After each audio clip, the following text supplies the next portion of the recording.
Today, I'm going to share with you all you need to know about paver blocks and concrete pavers, and by the end of this video, you will have learned all these 5 skills. 1. You will have learned all the types of pavers. 2. You will know how to estimate paver blocks required to lay a given area. 3. You will know the process for making a paver from scratch. 4. You will know all the steps you go through when laying pavers from start to finish and the necessary precautions you follow when laying pavers. And lastly, I will show you the full cost for laying pavers, so be sure to watch this video till the end. There are a number of paver block designs or styles used out there, but here are the top 10 commonly used ones. 1. We have rectangular paver blocks, and this is how they look like after laying.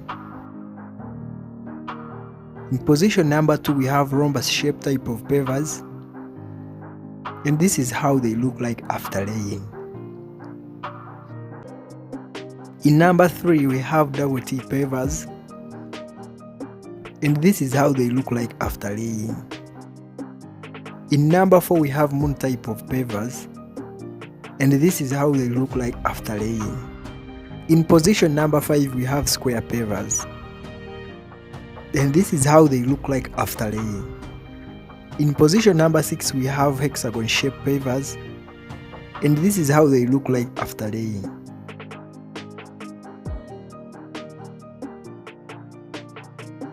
Still under hexagon shape, we also have this kind of design. We lay these hexagon shaped pavers together with these small red pavers, meaning during the process of making pavers, we make these red pavers separately and also these hexagon shaped pavers separately. Then when laying, we lay them together. In position number 7, we have star type of pavers, and this is how they look like after laying. Number 8, we have double Z, and this is how they look like after laying. Number 9, we have grass pavers, and this is how they look like after laying. In number 10, we have concrete pavers, and this is how they look like after laying, among others. And as you can see from this image after laying, these are grass pavers and these are concrete pavers. The grass pavers, as their name, allow grass to grow through these holes to provide the required landscape or beauty. Understand that there is an ordinary type of concrete pavers and a classic type of pavers. For example, for this pathway here, we used this ordinary type of pavers. Classic concrete pavers look like this. Classic pavers are more costly compared to ordinary pavers. I will make a full video about the flow or production process for these concrete pavers. Similarly, we also have ordinary type of paver blocks and classic type of paver blocks. So for example, these are double T ordinary paver blocks, and these are classic double T type of paver blocks. You can clearly tell even after laying that these are ordinary pavers that were used here, whereas classic pavers were used here. I'm going to share with you the difference in price later in this video, so be sure to stick around till the end of the video. Let's look at how to estimate the number of paver blocks required, maram and sand needed to lay a given land area. Let's begin with paver blocks. We estimate the number of paver blocks required by simply dividing the land area where we want to lay our pavers with the area of a single paver block.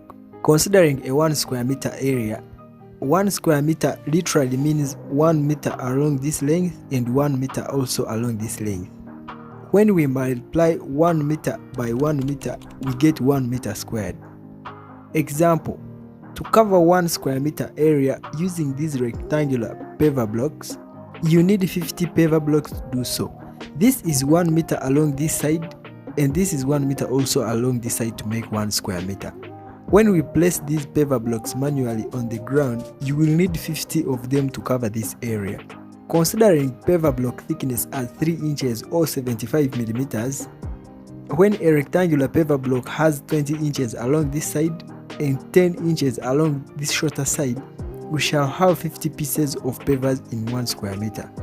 For rhombus shape, with 20 inches along this side and 15 inches along this side, we need 30 pieces of rhombus shape paver blocks to cover 1 square meter. For double T, with these measurements here, we need 38 paver blocks to cover 1 square meter. In summary, We need 50 rectangular paver blocks to cover 1 square meter area, 38 double T paver blocks to cover 1 square meter area, 30 rhombus paver blocks for 1 square meter, 38 moon shape or type paver blocks to cover 1 square meter area, 36 paver blocks for star type, 50 double Z paver blocks, and 32 hexagon shape paver blocks required to cover 1 square meter area. When you have a large area for which you intend to lay pavers on, say of this shape, divide the whole land into regular geometrical figures or shapes such as triangles, squares, circles, rectangles, trapezoids or trapeziums. Then take all necessary measurements and calculate the areas according to mathematical formulas. Let's say your compound or plan area looks like this. Subdivide this into regular geometrical shapes or figures. So this will be figure 1, figure 2, figure 3 and figure 4. Then work out areas separately, then add them later together. Figure 1 is a triangle, and let's say after working out its area, we get area as 2.236 meters squared. Figure 2 is a rectangle, and let's say after working out its area, we get area as 12 meters squared. Figure 3 is a triangle. Figure 4 is a rectangle. Let's say after adding up all these areas, we get area as 35.736 meters squared. Add them up, and that's how we calculate the total land area in square meters where we want to lay our pavers. Therefore, in case you get like 100 meters squared for the whole area, you will need 100 multiplied by 50, which is equal to 5,000 rectangular pavers, 100 multiplied by 38, which gives us 3,800 moon type paver blocks, 100 multiplied by 38, which will give us 3,800 double T shaped paver blocks, among others. And that's how we simply calculate the number of paver blocks required to cover a given area. Step 1 is to get the total land area in square meters. Step 2 is to choose the paver design or shape you need. Step 3 is to multiply the total land area with the number of paver blocks in 1 square meter for that particular design or shape. And the answer you get is the number of paver blocks you need to purchase or make. As simple as that. Estimating the amount of maram required. Understand that during the process of laying pavers, these paver blocks that we see on top sit on these layers or levels below. This first level is a well compacted ground level. This second level is a 75mm thick compacted maram, well compacted maram. The next level is lake sand, and then we have our paver blocks here on top. And the question is, how do we know the amount of maram required to lay these pavers?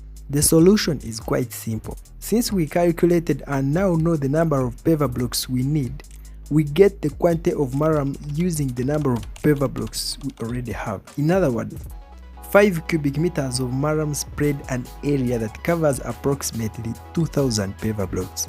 Therefore, when you want to lay 2,000 paver blocks, you need 5 cubic meters of maram. When you want to lay 4,000 paver blocks, you need 10 cubic meters of maram.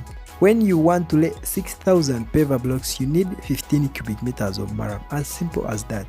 You may use this bigger Sino truck with loading capacity 28.5 cubic meters when you have a large project, or use this Isuzu forward Juston truck which carries 5 cubic meters when you are working on a medium-sized project, or any other truck in your country. Estimating the quantity of sand required. One Isuzu forward Juston truck with loading capacity 5 cubic meters of lake sand spreads an area that covers 3,500 pavers. In other words, when you have 7,000 pavers, you need 10 cubic meters of lake sand or 2 trucks. Road lime. At this stage, you also have to purchase road lime, which looks like this. You add it in maram when compacting to prevent grass from growing between the spaces between the paver blocks after laying the pavers.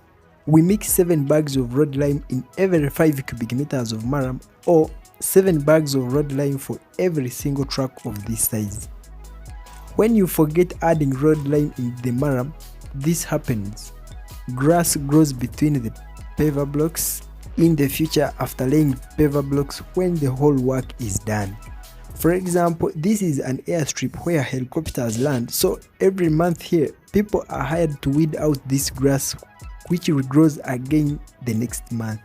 All this happened because someone forgot to add 7 bags of road lime in 5 cubic meters of marram during the process of compacting. So be sure not to always forget adding road lime in the marram. Process of making paver blocks.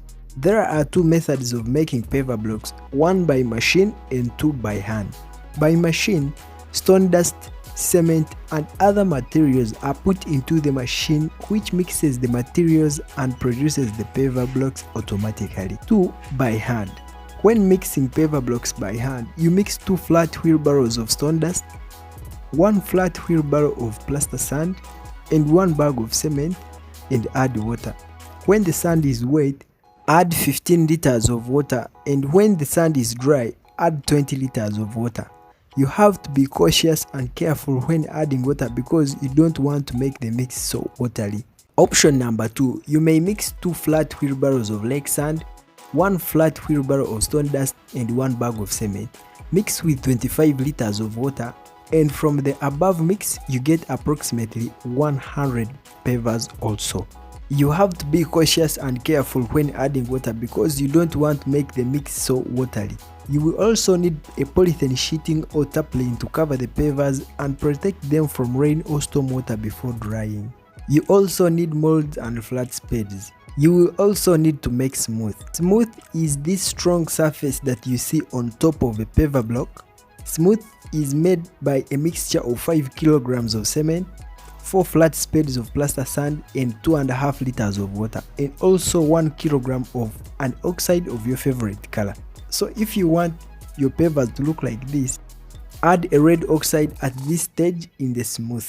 Or if you want your paver blocks to look like this, you have to add a yellow oxide at this stage in the mix. Oxides are used to meet different color requirements, and the difference is that, as you can see here, during the process of making these pavers, black oxide was added for these paver blocks, red oxide was added here, yellow oxide was added here, white oxide was added here, and no oxide was added in the smooth here. Similarly, during the process of making concrete pavers, you can see that red oxide was used here, white oxide was used here, yellow oxide was used here, among other colors depending on your favorite color or desirable color design you want in your floor. For the case of here, no oxide was used. Place the paver blocks under a shade and do curing for at least 7 days. When making paver blocks to lay in petrol stations or roadside pavements, be sure to use well vibrated paver blocks and use only stone dust when making and with no sand, because you don't want these paver blocks to break like cakes. They have to be strong enough to avoid breaking because heavy trucks will often run on these paver blocks. I recommend machine-made paver blocks when laying paver blocks for petrol stations and roadside pavements. And as you can see, these are machine-made paver blocks and these are handmade. Machine-made paver blocks are more stronger than handmade paver blocks. You will also need to make road curbs. We know the number of road curbs we need by simply measuring the length of the line where we want to put our road curbs, and we divide that length by the length of a single road curb. Road curbs look like this, usually in the length of 2 feet or 1.5 feet. And as I've said before, to find the number of road curbs we need, we calculate the outer distance, then divide by the exact length of a single road curb. If the total outer distance is 100 feet and we intend to use a 2 feet road curb, we get 100 feet divided by 2 feet to get 50 road curbs. As simple as that. Laying pavers. Since we now have our pavers ready, the first step during the process of laying pavers is to do site clearance to remove top black soil. This is to avoid settlement at a later date. Remove top black soil until you reach this red hard soil. You may use a machine like this one, or you may use hose and spade. The second step during the process of laying pavers is to do leveling and finding the slope. Leveling involves directing the slope to where you want your water to flow. For example, when we were laying these pavers here, we wanted that when it's raining, all the storm water is directed towards this gate exit. Then from this gate exit to this drainage line here. Therefore, one string was here, another string was here, and another string was here. We do leveling using a spirit level or a damping level to ensure that water will flow in the required direction. The importance of the slope is to ensure that water will flow from these pavers here to this drainage line. Step 3 during the process of laying pavers is to do compaction. Use a jumper or a roller at this stage. Compact properly to avoid settlement at a later date. A roller compacts about 2 inches or 50 millimeters, whereas a jumper compacts about 1 feet or 300 millimeters in depth. So it is better to first compact using a jumper, then a roller later to have a strong compacted ground. Sprinkle with water regularly while compacting. You may tie a plastic jerry can on the jumper plate so that it can compact a bigger surface area, and also to avoid irregularities when compacting. Always sprinkle with water when compacting. Step 4 under the laying process involves spreading the maram, and as I've said before, one forward Kerbstone track of 5 cubic meters spreads an area that covers approximately 2,000 pavers. We include road lime in the maram at this stage in the mix. For one forward Kerbstone track, that is 5 cubic meters, we mix it with 7 bags of road lime. This road lime is usually in packs of 25 kilograms, so in total we have 175 kilograms of road lime for 5 cubic meters. We mix maram with road lime to prevent this kind of grass from growing in the compound after the whole work of laying pavers is done. After spreading the maram, compact with a roller and sprinkle with water. Step 5 under the process of laying pavers is to build road curbs. Build road curbs on the sides or perimeter of the land where we want to lay our pavers. Build road curbs along or on the sides of walkways, near the property boundaries. Ensure to first cast concrete of around 50 mm thick on the ground where our road curbs will sit. Step 6 under the process of laying pavers is to spread lake sand on top of the maram. One forward Kerbstone track, say of 5 cubic meters, spreads an area that covers approximately 3,500 pavers.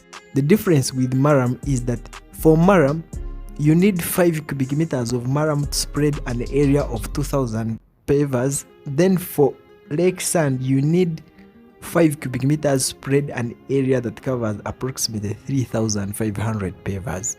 Spread sand to follow your slope. For example, for this side here, this is the upper side and this is the lower side. We have to spread sand in this manner so as to achieve our slope. 7th step under the process of laying pavers is to do the actual placing of the paver blocks. Place the paver blocks to your required design pattern or bond and hit them with this kind of stick to ensure that the paver blocks fit properly and are firm. Make sure to cut with this kind of grinder, which uses a grinding disc to cut around areas near the house, near the entrance gate, around manholes, near the boundary walls, and near the road curbs. For example, for this kind of manhole, we had to cut off all these pavers surrounding the manhole. After cutting all around places like this, lay pavers in a different pattern or design to have something looking like this. Then finish all gaps with mortar. Mortar for finishing pavers is 2 flat wheelbarrows of stone dust, 1 flat wheelbarrow of plaster sand, and 1 bag of cement. Therefore, the same mix that we used when making these paver blocks is the same mix that we made when making this mortar to finish these paver blocks here. After that, spread lake sand everywhere on top of the paver blocks to fill these small gaps. Rain or storm water will eventually fill the sand in these gaps. If there is no possibility of rain, manually pour water on top of these pavers to allow sand to sink in these holes. After placing all the paver blocks, we run a plate on top of all the paver blocks to ensure that the paver blocks are firm. When you find a manhole along the driveway, cover it with a polythene and lay sand on top of the polythene. then place the pavers on top of the sand. Mark that place with a manhole like this, with a road marker demarcating that there is a manhole below here. Then in the event of any blockages in the manhole, these paver blocks will be removed properly, necessary repairs will be done, then the polythene sheeting will be placed again. On top of the polythene, sand will be placed, then the paver blocks will be placed on top of the sand and marked again with this road marker like this. There are clients who always want all manholes to be covered and do not want manholes to look like this or like this, and want everything covered on the same level. Therefore, what we do, we place a polythene sheeting or DPC on top of the manhole, lay sand on top of the polythene sheeting, then place paver blocks on top of the sand, and then mark everywhere with the road marker paint, so all the compound can be on the same level. Apply also road marker lines like these ones to demarcate areas for car parking space. After laying the paver blocks, be sure to also lay these concrete pavers along the pathway if you have them in your exterior design plan or drawing. For example, our plan or drawing had these concrete pavers, so we had to lay them along the pathways to have something looking like this. Pavers will also look like this, and this is our final product.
Let's look at the precautions you have to follow when laying paver blocks.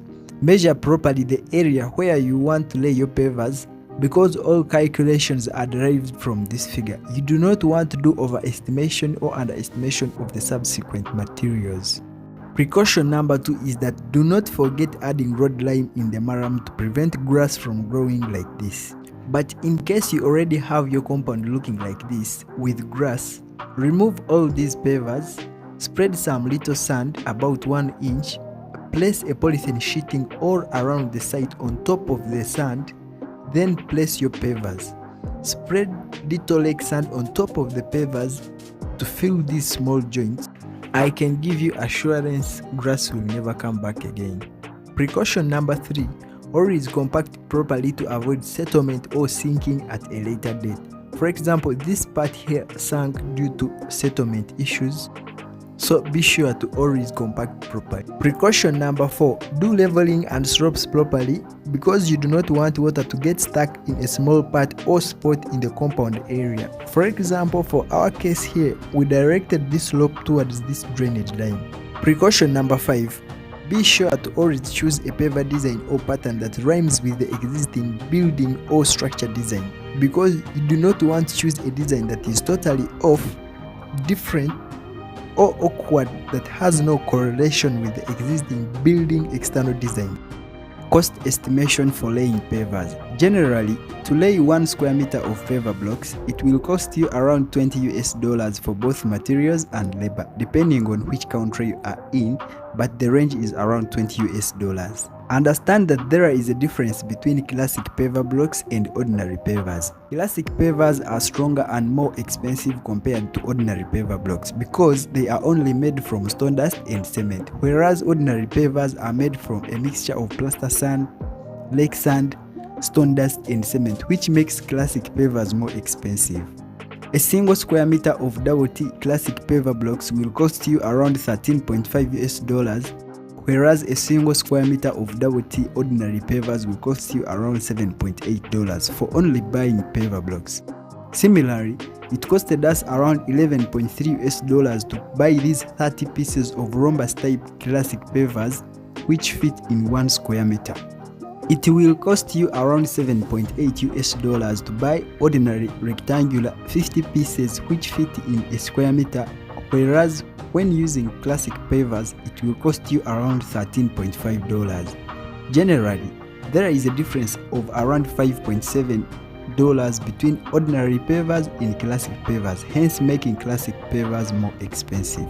Let's look at the general price of all materials needed when making paver blocks. In case you are making pavers for yourself, laborers will cost you around 0.008 cents to 0.14 cents as the labor cost to produce one paver block. But when you are buying a complete paver block, it will cost you around 0.19 cents. One bag of cement will cost you around $10. 1 kilogram of oxide will cost you around $4, and always be sure to buy the best brand. There are a number of oxides made from different countries including India, China, Germany, and other countries. All can work, but the Germany-made oxide has proven to be a bit more effective than the rest. 1 ton of stone dust will cost you around $13.5. 5 cubic meters of this truck will cost you around $54 to bring the maram, whereas this truck of 28.5 cubic meters will cost you around $2 depending on where the truck is bringing the maram or sand from. 5 cubic meters, which is also equivalent to this truck of lake sand, will cost you around $68, whereas this truck type will cost you around $600 depending on where the truck is bringing the sand from. Prices will vary from country to country. Road lime will cost you around $3 for each 25 kilograms bag. 1 road curb of 2 feet will cost you around $2. 1 tin of road marker paint will cost you around $10. A black polythene sheeting costs around $1 per square meter. Renting a roller will cost you around $54 per day. Renting a jumper will cost you around $38 per day. Renting a plate will cost you around $27 per day, plus other miscellaneous costs. In general, it will cost you around $20 to lay pavers for 1 square meter, including labor and material. In summary, throughout this video, we have learned the most common types of paver designs. 2. We have learned how to estimate paver blocks required for a given area. We have learned the process for making paver blocks. We have learned the full process for laying pavers from start to finish. We have learned the necessary precautions to observe when laying paver blocks.